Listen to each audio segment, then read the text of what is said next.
जब पाकिस्तान अपनी नाकामियों को छुपाना चाहता है तो या तो आतंकियों की आड़ लेता है या फिर चीन के पीछे छिपने की कोशिश करता है। पहलगाम हमले के बाद ही वही पुराना ड्रामा शुरू हो गया।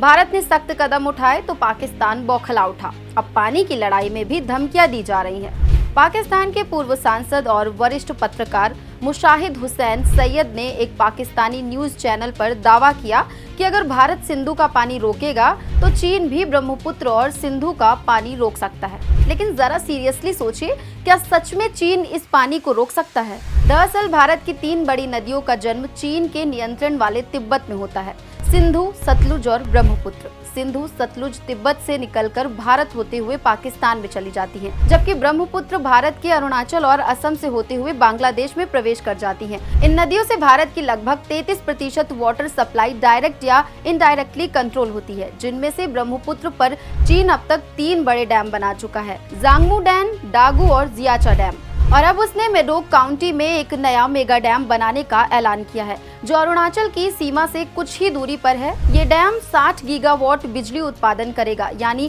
3 गॉर्जेस डैम से भी बड़ा हो सकता है।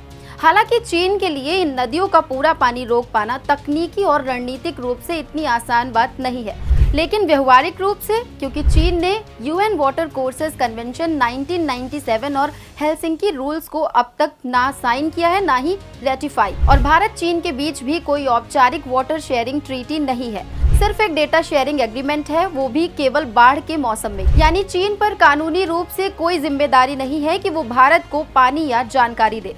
और अगर चीन कल को ऐसा कदम उठाए तो क्या असर होगा, सोचिए। ब्रह्मपुत्र घाटी यानी असम और अरुणाचल के लाखों किसान इस नदी पर निर्भर हैं। अगर पानी रोका गया तो धान, मक्का, गन्ना जैसी जल आधारित फसलें बर्बाद हो जाएंगी। मानसून में बिना चेतावनी पानी छोड़ा गया तो अचानक बाढ़ का खतरा, सूखे में पानी रोका गया तो जल संकट। और ऐसा हो भी चुका है। साल 2000 में चीन ने बिना किसी सूचना के ब्रह्मपुत्र में पानी छोड़ दिया। अरुणाचल में बाढ़ आई और 30 लोगों की जान चली गई।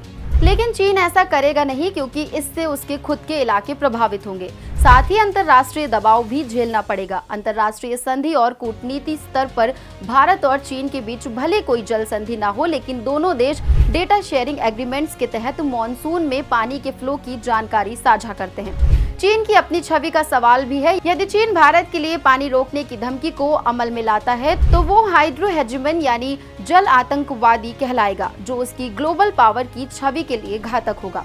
और पाकिस्तान का क्या? और चीन के हाथ से भारत जैसा बड़ा मार्केट निकल जाएगा और उसकी इकोनॉमी हांफने लगेगी। सिंधु जल समझौता अब तक भारत पाक के संबंधों का सबसे स्थायी हिस्सा रहा है, लेकिन भारत का ये संदेश साफ है, अगर आतंकी हमलों को तुम नॉन स्टेट एक्टर्स कहकर किनारा करते हो तो हम भी पानी जैसी ग्लोबल रिसोर्सेज को वेपनाइज कर सकते हैं।